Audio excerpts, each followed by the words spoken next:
Monsieur le député, cher Jacques, messieurs les conseillers régionaux, cher Dominique et cher Olivier, monsieur le vice-président du conseil départemental, cher François, madame la conseillère départementale, chère Carole, que je remercie de sa présence parce qu'elle était fortement handicapée, vous avez pu vous en rendre compte. Non, pas handicapée. Camille, c'est trop que Monsieur le président de la communauté de communes du Val-de-Laine, cher Jean, messieurs les maires honoraires, cher Jean-Claude et cher Jean-Pierre, merci de votre présence, comme toujours. Madame et messieurs les représentants du corps de gendarmerie et des sapeurs-pompiers, mesdames et messieurs les élus, mesdames et messieurs les représentants d'entreprises et chefs d'entreprise, mesdames et messieurs les présidents d'associations, mesdames et messieurs les enseignants, mesdames et messieurs en vos diverses qualités, chers amis. Merci de votre présence, toujours aussi nombreuse. Ça me fait vraiment très chaud au cœur. Vous êtes les bienvenus dans notre commune, vous le savez.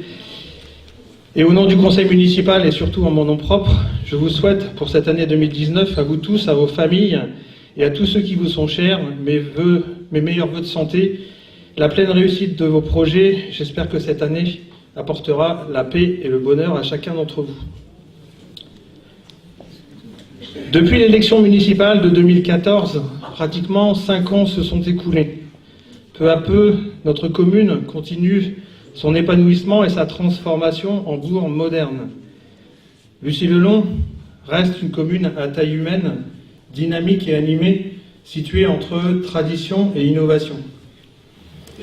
Les manifestations festives et culturelles sont toujours aussi nombreuses et de qualité. Le patrimoine est préservé et même embelli. De gros efforts financiers sont engagés chaque année pour permettre l'amélioration et la réfection de certaines voiries et trottoirs dans de nombreux quartiers, pour permettre également le renforcement et l'enfouissement de réseaux électriques. Notons que l'éclairage public au sodium est dorénavant remplacé par des LED, ce qui permet également de faire des économies. C'est le cas dans la rue des Américains. Je remercie au passage tous les riverains et ceux qui empruntent cette rue régulièrement de leur compréhension pour la gêne occasionnée durant les travaux. Prochainement, les travaux de voirie reprendront dans cette rue. Un plateau ralentisseur verra le jour à l'intersection des rues du Vaux-Fourché, rue de l'Oberlaï et rue des Américains, afin d'améliorer notre sécurité. L'enfouissement des réseaux électriques rue Quinquet et rue de l'Oberlaï seront également réalisés courant 2019 sur le 2e semestre. Tous les travaux engagés depuis 5 ans facilitent notre quotidien, facilitent votre quotidien, dans le respect de notre identité rurale, ou identité périurbaine, puisque nous sommes situés aux portes de Soissons. Cette identité rurale que je revendique depuis très longtemps nous permet de garder un excellent cadre de vie et surtout une qualité de vie que beaucoup nous envient, même si nous avons parfois tendance à l'oublier. Bien sûr, j'aimerais et nous aimerions, le conseil municipal et moi-même bien évidemment, faire davantage et surtout faire plus vite, tant les besoins dans notre commune sont importants. Sachez-le, je n'oublie aucun quartier. On calcule, on priorise, on rationalise en fonction des subventions possibles avant tout investissement, ce qui détermine aujourd'hui les grandes orientations budgétaires de notre commune. Nous devons cependant, et hélas, nous plier à une règle fondamentale. Cette règle est de ne pas dépenser plus que ce que nous avons, et croyez-moi, je suis attaché, voire très attaché à cette règle. Mes collègues ici présents peuvent en témoigner. Vous m'avez fait confiance en me donnant la responsabilité de la commune. J'ai pris des engagements en mars 2014. Je me suis engagé à maîtriser les finances et les dépenses communales avec l'aide du conseil municipal, bien évidemment. Nous nous efforçons chaque année, au moment de la préparation et du vote du budget, de tenir et de respecter cette promesse. Cela devient un exercice compliqué, je l'avoue. Ce n'est plus une réelle évidence. Le budget devient de plus en plus difficile à maintenir en l'état sans exercer de pression fiscale supplémentaire sur les habitants. Il faut bien se rendre à l'évidence. Cependant, malgré ce contexte chahuté, nos engagements sont respectés, l'actualité et la vitalité de notre commune maîtrisées. À ce jour, soyons réalistes, aucun service dans quelque domaine que ce soit n'a été supprimé et les taux d'imposition par communal, bien évidemment, restent stables. Compléter de nombreux projets non prévus, mais néanmoins réalisés, cette synthèse de nos actions illustre concrètement notre enthousiasme. L'ambition que l'équipe municipale porte reste inchangée et le cap maintenu. L'orientation décidée par notre commune est celle d'un développement maîtrisé, harmonieux et durable, où prédomine, on en parlait tout à l'heure avec certains d'entre vous, la convivialité, des services offerts et une grande vitalité associative. L'esprit constructif et la volonté d'agir en toute transparence animent notre équipe, plaçant toujours l'intérêt général au centre de nos actions. Ce qui m'amène à vous parler de notre commune et des grandes orientations pour les années à venir. C'est en cœur de village que notre priorité a été orientée pour le développement de notre centre-bourg, avec l'exigence de promouvoir des équipements de qualité et d'offrir des services adaptés à vos besoins et aux besoins de notre commune. Le premier axe, le développement de l'activité économique locale. Depuis plus d'1 an et demi, nous travaillons sur la reprise d'une activité bar-tabac dans notre village. Après de multiples interventions, de très nombreuses réunions et de multiples constructions de dossiers, nous voyons enfin le bout du tunnel. Et je peux vous dire que le tunnel est très long. Les dernières réunions de chantier me permettent de vous communiquer une date d'ouverture probable, fixée au 1er avril 2019, et ce n'est pas un poisson. En tout cas, je l'espère. Christian Kasmarek, avec qui vous pourrez échanger, qui est dans la salle, que je vous présenterai tout à l'heure, et ici présent, vous proposera dans un premier temps la vente de tabac, un bar, la vente de jeux de grattage, un point relais pour les colis, et à moyen terme proposera 3 chambres à location de type gîte. Et une information communale, et non, il ne fera pas dépôt de pain comme la rumeur circule actuellement dans la commune. Je suis très heureux de la réussite de ce projet et de la collaboration entre Christian Kasmarek, l'État, le département, la région qui nous accompagne sur ce projet de reprise et bien sûr notre commune qui s'engage. Aujourd'hui, sans une participation active, voire très active, de chaque organisme, ce projet n'aurait pas pu voir le jour. Donc merci à vous tous. Le deuxième axe, qui sera effectivement déterminant, qui est essentiel pour notre commune, était d'enrayer la baisse démographique ou plus simplement la perte d'habitation dans notre village. Nous avons fait le choix d'orienter fortement le développement de l'habitat et de la venue de nouvelles familles dans notre commune. Les projets sont en cours et même déjà bien avancés puisque la première tranche des logements ex-Logivam, maintenant Société Claisance, soit 7 logements, seront livrés fin août, voire début septembre. La deuxième tranche, rue Saint-Marcoux, débutera fin 2019. 10 logements supplémentaires seront construits, livrables début 2021. Et dans le même temps, c'est-à-dire fin 2019, débuteront les travaux de construction du lotissement rue de l'Oberlaï, soit 26 logements. Nous atteindrons ainsi, à l'aube 2022, une population proche des 2200 habitants, ce qui renforcera notre bourg, bien évidemment, mais permettra aussi de doper les commerces locaux, les pôles scolaires, le milieu associatif et les différents services offerts à la population. Le troisième axe, un grand axe également. Nous avons parlé précédemment de la venue de nouvelles familles, mais je suis également très attaché au maintien des personnes âgées dans notre village. Différentes propositions sont en réflexion et des études sont menées actuellement afin de déterminer les meilleures opportunités possibles pour l'implantation d'habitations adaptées type béguinage. Mon souhait étant de permettre aux personnes qui le souhaitent de pouvoir accéder à des logements conformes aux réglementations et accessibles aux personnes à mobilité réduite, des logements de plein pied. J'aimerais également associer à ce projet différentes professions libérales, médicales et paramédicales, afin de disposer d'un pôle médical fort, répondant aux attentes des futurs résidents, certes, mais aussi de l'ensemble de la population de notre commune. Mesdames et messieurs, en écrivant ces quelques lignes, je repense également aux discussions que j'ai pu avoir avec certains d'entre vous lors de cérémonies commémoratives ou même manifestations culturelles, comme le marché de Noël, par exemple, 2018, qui a été aussi une vraie réussite. Vous étiez nombreux à me dire « on est quand même bien à Bussy ». J'étais très heureux de voir les jeunes, leurs parents, voire grands-parents pour certains, venir partager un moment de convivialité en toute simplicité. Je suis tout à fait d'accord avec cela. Oui, nous avons un beau village, riche de patrimoine, de chemins et d'espaces verdoyants. Et oui, nous nous sentons bien dans notre commune. Être bien à Bussy-le-Long nous impose, à nous élus, de la rigueur dans nos actions, mais surtout de l'enthousiasme, de l'innovation et du travail, toujours faire mieux avec moins. Alors, mesdames et messieurs les élus, chers collègues, je me tourne vers vous, ne changez rien à votre dynamisme.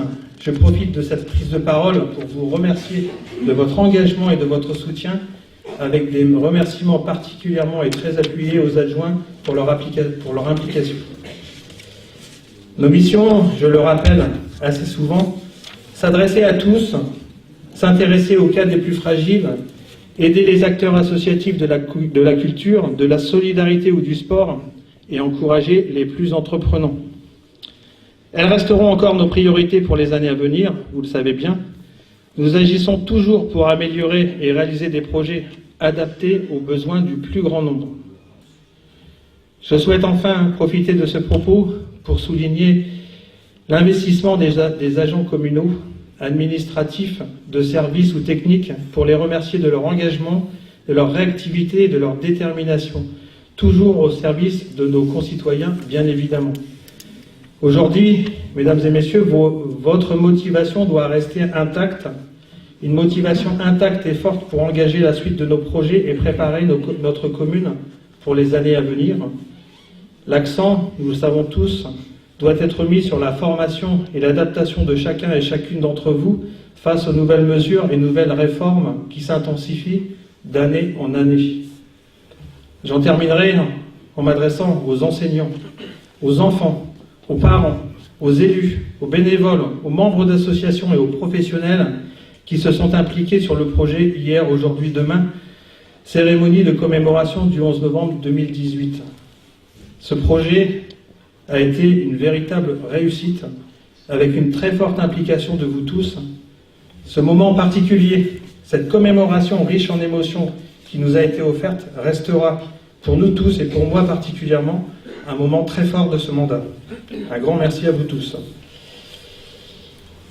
Vous l'aurez compris à travers mon propos, il nous faudra aller certainement bien au-delà de 2020 pour concrétiser les nombreux projets évoqués, projets qui permettront à notre commune d'accompagner les jeunes, les moins jeunes et toutes les générations dans le respect de chacun, et surtout et avant tout de conserver à notre commune, ce à quoi je tiens beaucoup, un esprit village. Vous pouvez compter sur mon engagement, vous pouvez compter sur notre engagement et sur notre détermination pour continuer à construire l'avenir de Bussy-le-Long. Merci de votre attention et excellente année à vous tous.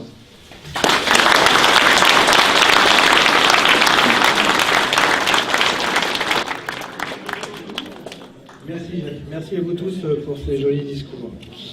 On a une tradition dans notre commune, c'est parfois, chaque année, quand c'est le moment et quand on souhaite effectivement mettre à l'honneur quelqu'un, on choisit effectivement de l'inviter et puis de lui remettre la médaille de la commune. Donc cette année, on a choisi quelqu'un pour ses records sportifs. C'est Monsieur L'Antoine. Donc Monsieur L'Antoine, je vais vous demander de nous rejoindre et je vais tout de suite laisser la parole à mon adjoint aux affaires culturelles, Laurent Carpentier.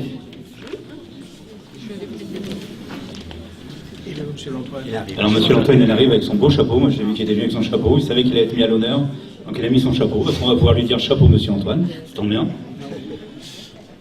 Alors j'en profite de ce petit intermède pour faire un petit peu de publicité. On a parlé tout à l'heure d'une appli qui est vraiment bien. Il y a une appli à Bussy aussi qui est très bien, qui s'appelle Panneau Pocket, qui vous permet d'avoir toutes les infos sur la commune, que ce soit les infos sur les animations culturelles, mais aussi tous les événements de la commune, toutes les alertes préfecture, les alertes météo, et coupure d'électricité comme on a eu récemment également. Donc surtout, utilisez bien l'appli Panneau Pocket, c'est également gratuit. Merci.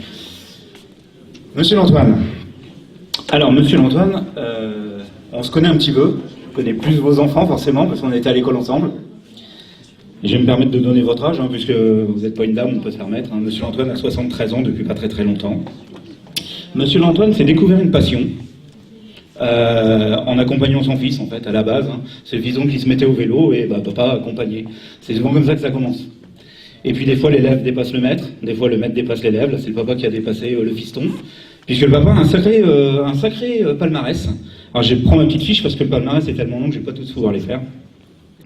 C'est un petit peu comme le catalogue, j'en ai pour une bonne demi-heure, vous inquiétez pas. Alors, troisième au championnat de France VTT UFOLEP, c'était en mai 68. À l'époque des pavés, ça rappelle quelque chose. C'était déjà la catégorie vétéran. C'est ça. 24 fois champion de l'Aisne, toujours en VTT UFOLEP, en route et en cyclocross. Et le dernier titre date de 2017 en cyclocross, dans la catégorie plus de 60 ans. 18 fois champion de Picardie, toujours en VTT UFOLEP, route et cyclocross, 2 disciplines. Au total, 212 victoires sur route. Et puis enfin, et après vous aurez le droit de l'applaudir, il est monsieur et vice champion du monde de cyclocross en catégorie ICF depuis le 3 février 2017.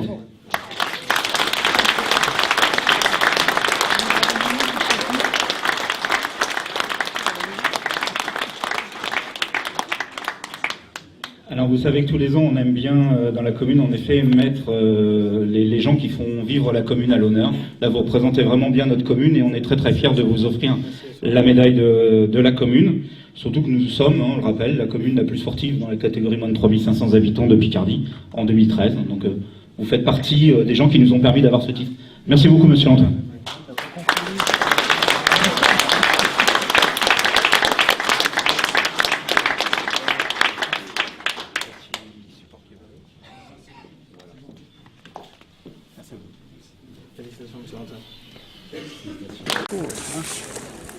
Champion de l'Aisne. Champion de l'Aisne? Ouais.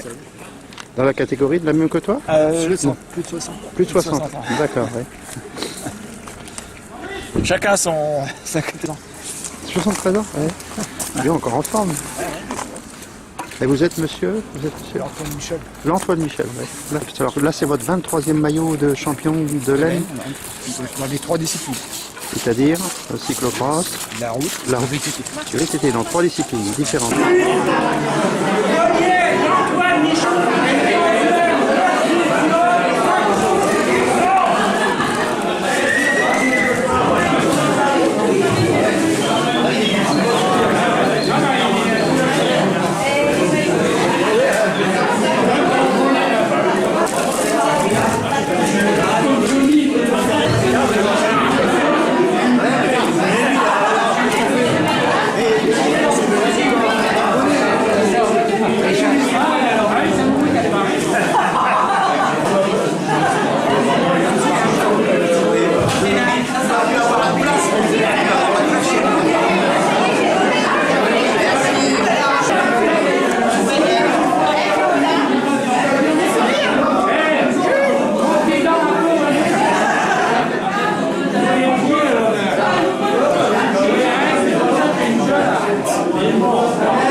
Bien, avant de passer aux réjouissances, maintenant je vous ai dit que je vous présenterai Christian Kasmarek.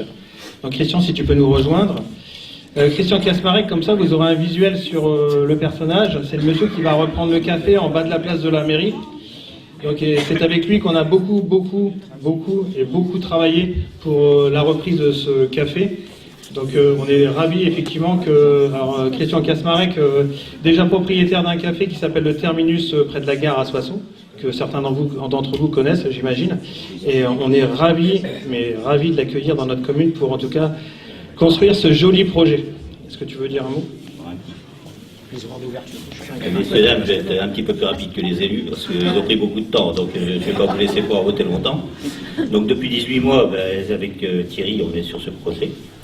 On est arrivé difficilement à le clôturer, maintenant c'est fait, les travaux ont commencé en octobre, on pense terminer pour fin mars et l'ouverture serait pour le début avril.